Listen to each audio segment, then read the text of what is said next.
Mark was charged with kidnapping with rape, a special complex crime.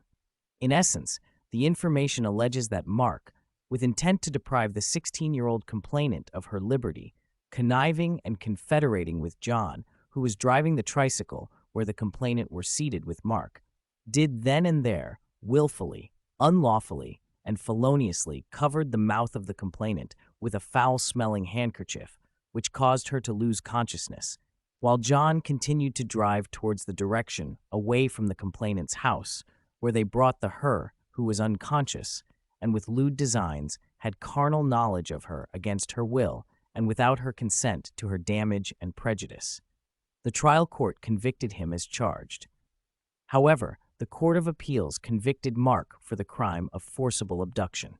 Is the Court of Appeals correct in characterizing the offense as forcible abduction instead of kidnapping? Explain. Can Mark be convicted of the complex crime of forcible abduction with rape or rape only? A. Yes, the Court of Appeals is correct in characterizing the offense as forcible abduction instead of kidnapping. The Supreme Court ruled that for a charge of forcible abduction to prosper, the following elements must be established by the prosecution. 1. That the person abducted is any woman, regardless of her age, civil status, or reputation. 2. That the abduction is against her will. And 3. That the abduction is with lewd designs. When the violent taking of a woman is motivated by lewd designs, forcible abduction under Article 342 of the Revised Penal Code is committed. Otherwise, such taking constitutes kidnapping under Article 267 as amended. Here, the Court of Appeals correctly found that all the elements of forcible abduction were satisfied since the victim here was a 16-year-old woman. Second, Mark took her against her will when he rendered her unconscious by placing a foul-smelling handkerchief over her mouth and nose. And third, such taking was motivated by lewd designs.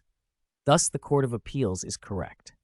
B. Mark can be convicted of rape only. The Supreme Court ruled that while the elements of forcible abduction were also established and rape was committed on the occasion thereof, forcible abduction is absorbed in the crime of rape when the main objective of the abductor is to have carnal knowledge of the victim.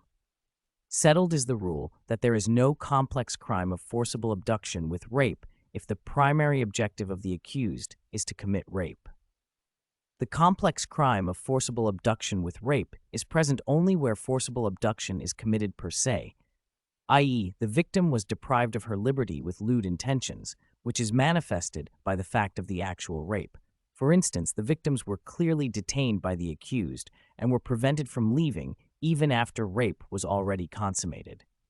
Where, however, the victim was forcibly taken by the accused only for the purpose of consummating rape, then the proper offense committed is simply rape, as here. Here, it is apparent that Mark and his companion knocked down the complainant not to detain her elsewhere, but to ensure that they could have their way with her. In fact, after they accomplished their goal of ravishing her, they left her alone in the cottage because they had already accomplished their goal. Having carnal knowledge of the complainant appears to be their main objective.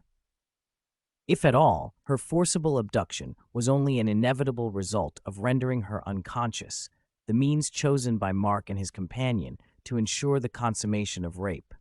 Notably, having carnal knowledge of the victim while she is unconscious is one of the circumstances under which rape is committed. Verily, the crime of forcible abduction must be considered absorbed into the crime of rape. Thus, Mark can be convicted of rape only.